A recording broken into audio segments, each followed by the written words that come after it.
Hey Nick, can we just start by what everyone wants to know? How did you pull up? Well, the second game up is always the one that they say, feel a bit sore. How do you feel? Pretty good. It was pretty managed minutes, and I think once we got a bit of a substantial lead, I was able to sit in the pine a little bit longer. I didn't really enjoy that, but yeah, myself and a couple of other players probably spent a bit more of that last quarter on the bench. So it'll probably pay us dividends, this weekend. How was the ankle? How did it actually feel? Pretty good. I've done the work, and we tested it out the week before prior with some of the stuff at training. So I had no real doubts or real issues with it, and it's pulled up pretty good, which is positive signs. Everybody held their breath when you did that Sard chase. Was that the time when you really tested it? No, I think probably the first centre bounce is probably the biggest test for anything. Jumping and landing is probably the biggest one, but once you're out, the instinct kind of takes over, and just playing footy, you don't really think about hurting yourself. But it's good to see that I'm able to do that still and pull up okay from it. It's 53% playing time for it. Is that going to be what you'll do all the time, or do you think you will build? We probably plan to have a little bit more in the coming weeks if we continue on. Going into the game was probably set a little bit higher, but like I said, we got a bit of a lead and meant a little bit less game time because we're up by so much. Who have you played against when the Cats? I know you haven't played them a lot of times recently, but obviously last week they only played one ruckman, which didn't work for them. Do you think Stanley comes in and played against him? Played against them all.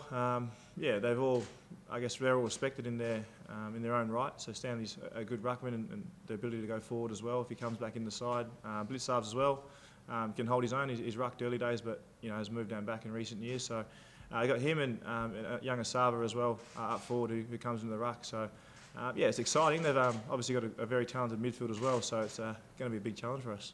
Do you just have to do your homework on all those guys? Yeah, we do our homework pretty diligently every week on every midfield, no matter who they are. We pay everyone just the same amount of respect each week. But they're littered with talent, the whole Geelong squad. So you got guys like Ablett that come through, but the Dangerfields, the Kellys, the Selwoods. I guess you put that little bit of extra work in, knowing that they are, some of the game breakers in the competition. Is there external belief that ruck is an area where they're gettable? Do you believe that's an area where they're not as strong as what some teams are? No, I don't think so. I think a lot of teams in the past who might not be as dominant at hand from their rucks have figured ways out around that. And like we said, they've got some, one of the best midfields, and they've proven that they are one of the best midfields in the comp throughout the whole year. So we wouldn't take that any lightly or look at it as a chance to expose them. I think there's ways around any deficiencies in any team.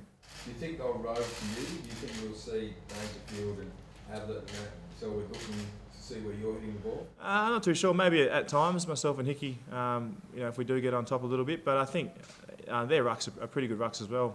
Stanley in particular, if he comes back in, he really backs himself in. And I think he'll still go for it and attempt to win majority hitouts as well. There's been a lot of talk about their form at the MCG. Leighton have won something like 2 of their last 10. There's obviously, you guys have had a pretty good run there over the last few years. Is that an advantage you think you can take into that? I think we enjoy playing there, especially recently. But they've played probably more games there this year than we have, and I guess even though they don't have their home ground advantage, being down in Geelong, I guess they played there more times this year and been exposed to it. So we've figured out a way, I guess, to play the MCG style grounds. I think having this training base here has helped with that. But I think it's still going to be a tough game either way. It's a final. It's there's a lot on the line, so I don't think the ground will have anything to do with the game at all. This is your first final series in 3 years. What's it like for you personally just to be back? Yeah, it's pretty good. I've obviously been on the other side of the fence for the last couple of years in the finals time. So, to be back out there and not in the coach's box has been a big plus side. And, it's good to be actually out there and contributing on the park. And how much are you feeling your ankle during the game? How much pain are you playing? Not at all. I'm aware of what it is and what it's going to feel like. So, nothing's out of the norm, or not that I'm expecting throughout the game. So mobility-wise? Mobility-wise, it's pretty good. Yeah, I do a lot of work throughout the week, with my ankle joint and whatnot. So, we've got a pretty good physio team, so they set me up pretty good for game days. You're a couple of centimetres away from a bit of a problem for yourself with defence and the incident. Do you look back at that now as I've just got to play footy, and if someone wants to pull my hair or be an idiot, I'll just have to focus on the game? No, I think I'll react the same way if someone did it again. I think yeah, I don't know, someone came and punch you in the face, you're not going to let them punch you in the face and walk away. So, yeah, I think everyone's got to set their standard of what they accept and what they don't accept. And, yeah, it's just an instinctive move, I think. So, yeah, probably not just because it was in the vicinity of where it was and fans getting involved, I guess, makes it a lot bigger than what it was. But we shake hands and move on at the end of the game. Were you nervous? Were you nervous 24 hours waiting for it? No, not really. I think they're pretty sensible with the AFL and they understand, I guess, the circumstances and what happened. And yeah, like we said, we're pretty happy. We joked about it after the game, but yeah, it made for a good headline at the end of the game. Yeah. I sent a message to everyone, don't be stupid with me, or I will take you. I'm not giving you another headline. No, I think I think with anything on the field, yeah, teams try to find that 1% to get under your skin or do something, and I don't think it was a intentional kind of real angry move towards me. I think it was just an instinctive thing from him, and mine was an instinctive reaction as well. So probably not the prettiest, but it's done. It's done now, and yeah, that's the result. Were you surprised though that a grown man had actually pulled your hair? I have, yeah. I've seen it happen in the schoolyard, little, I guess, younger kids and that. But yeah, I hadn't seen it since I think George Smith playing for the Wallabies. The South Africans used to do as a bit of a token. Whoever can get a dreadlock was seen as the beneficiary and the winner. So yeah, I hadn't seen it since the rugby days, but. Yeah, I didn't expect it, and I think I just reacted the way I did because of what it was. Did Zach apologise to you after the match, and what did you say? Yeah, he did. I think we both apologised to each other, and then we had a laugh about it. Yeah, and then I spoke to a few Essendon boys afterwards. I think someone was trying to sell a replica dread of mine online, so it was all fun and games, but yeah, I think just because I said, yeah, the vicinity of where it was and so close to supporters, yeah, probably not the greatest look. Did you hear from John Worsfold at all? I spoke to Woosher after the game. Yeah, just on the ground. Yeah, he just, I guess, like he does with most weeks, he just wished us all the best for the final series and didn't really speak about any certain circumstances throughout the game. He just kind of wished us all the best for the coming weeks. Yeah, and today, what do you make of the turnout of the fans today? Do you think a few will make it across to the Geelong game? Yeah, it seems like half of Perth wasn't working on the Monday. It seems like a long weekend. It was pretty busy. Yeah, it's good that they come down, and we've got a pretty good facility here for them to come down. So, yeah, if they come across this weekend, it'd be awesome. We've got a pretty good supporter base over there as well. But yeah, it's good to see everyone's smiling faces this time of the week and this time of the year as well. 5,000 fans are expected to fly over for the game. How much does that mean to you guys to have that support over there with you? Yeah, it's massive. Obviously, when teams play here, it's pretty one-sided. There's only a small section for the opposition team. So, yeah, to get a little bit of noise, look back to last year's grand final, and you see the Collingwoods, the powerhouses of the AFL, how much they can pack out a stadium and the noise they make. Yeah, I guess having that little extra West Coast support will go a long way. Richmond do it really well with their supporter base at the G, so yeah, we look to get as many over there and yeah, hopefully they'll get behind us and come and fill up the seats. At this stage, do you allow yourself to dream about being a premiership player? Nah, we put ourselves in a situation to just kind of, it's do or die every single week. So, yeah, I just look to Friday night. We've got the best team in the competition this week. They've proven it all year, so it's going to be a tough ask, and yeah, we can't look any further than that. You don't even think about it, just a little bit? Not even one little bit, no. Oscar Allen moves is a bit of a hard luck story during the final. What advice would you give to him?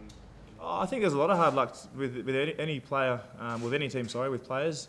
We've got a lot of guys, Liam Duggan, who's not playing at the moment, Tom Cole, Petruccelli, guys like that, Vardy. So those guys will still continue to train. Obviously, our waffle team got knocked out yesterday, so they're in a different space at the moment, but they'll continue to play. And yeah, with those guys, and particular younger guys, just knowing that their chance might arise. Will Schofield went through it last year where he was in and out of the side, but he came back in and he's a premiership player now. So I guess having that knowledge of what happened last year with certain players probably helps those guys understand the situation a bit better. You talk us through the benefits you feel from the travel schedule flying back. Like you fly back at some ridiculous hour instead of staying tonight. Why does that work for the players to get on a plane 4 hours after? Yeah, I think this weekend or this Friday we'll probably get back at about 2 or 3 a.m. in the morning. I think we prefer that. You get a good night's sleep or morning sleep, and then you don't miss out on the whole day with travel. Some guys probably will tend to stay over just because they're with their family and friends. They'll stay that extra night, but the majority just like to get back in their own bed, really. Like we're there 2 days early, so just to get back to your routine back in Perth allows you to recover a bit better and get going with the following week. Just on your return again, obviously the tackle, the hit outs, a lot of us can even jump to the conclusion that back to his best. How far off personally do you think you are from your best? I'm still building. I think I'll continue to build up until our last game of the year. So I'll just keep doing what I need to do. I know what my role is in the team and what my expectations are internally. So I don't think I'll sway from that too much. This Friday in particular. How important was it to get a win in Luxury's 200? Yeah, really good. Obviously, I come through the ranks with him and we're drafted the same year. So, he's one of the great leaders of our footy club. I think once Bunga's term's up, I'm sure he'll probably put his hand up to try and take over there. So, he's had his adversity early days and he's been a real consistent and real big game player for us. So, really important to get a win for him and also Tom Hickey as well, playing his first final. He's been around for 8 or 9 years and never played in a final. So for him, those guys, it was probably a bit bigger for them than the majority of the team. After watching so many finals campaigns on the sideline the last couple of years, does it have any satisfaction or maybe say at the moment anymore going into this finals campaign? Not really. I'm excited to play any game of footy, finals or home and away. But I think it is a lot better, like I said, to be on the other side of the fence and be out there contributing. I don't see anything too different to any other game throughout the year.